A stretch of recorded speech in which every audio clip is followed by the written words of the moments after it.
મહાકુંભના video મેં Mumbai પાટીદારમાં upload કરે ને આપણા ભાઈઓ તરફથી સતત પ્રશ્ન પૂછવામાં આવે છે કે ત્યાં રહેવાની વ્યવસ્થા કેવી છે અને તંબુ કેવા છે.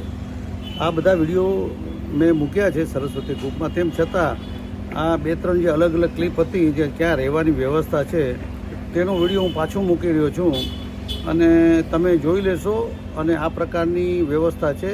અને બીજી એક કોમન વ્યવસ્થા એનો નથી ઉતાર્યો.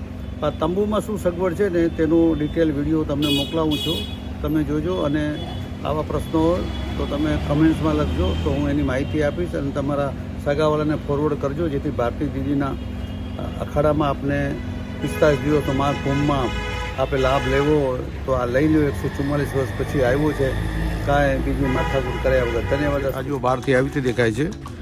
પછી આ ચેઇન ખોલીને અંદર જાઓ એટલે લગભગ 8 જણા રહી શકે એવી વ્યવસ્થા છે. 2 ખાટલા છે અને નીચે બીજી પથારી છે. અને એની અંદર જ એટેચ આ બાથરૂમ છે.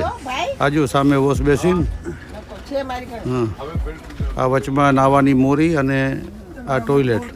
આ બહુ મોટી જગ્યા છે અને ટેમ્પરરી જગ્યા છે તો સારી વ્યવસ્થા કરી છે. એ તમે જોઈ શકો તો આઈડિયા આવે જેને.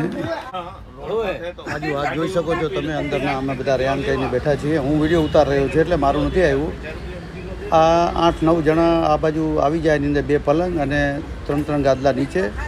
અને બહુ સારી વ્યવસ્થા છે. અને આપણે કુંભમાં આવી છીએ એટલે બહાર નીકળી એટલે થોડી ઘર જેવી વ્યવસ્થા ન હોય પણ તેમ છતાંય આ વિરત મંડળીવાળાએ ઘર જેવી વ્યવસ્થા પૂરી પાડી છે. જમવાની સગવડ બધું વધુ છે. તમે એમ વિચાર કરો 144 વર્ષ પછી આ પ્રસંગ આવ્યો છે અને તમે આનો લાભ લેવા પહોંચી જાઓ. બધી વ્યવસ્થા ઉપરવાળો કરી રાખશે, કાંઈ ચિંતા કરવાની જરૂર નથી.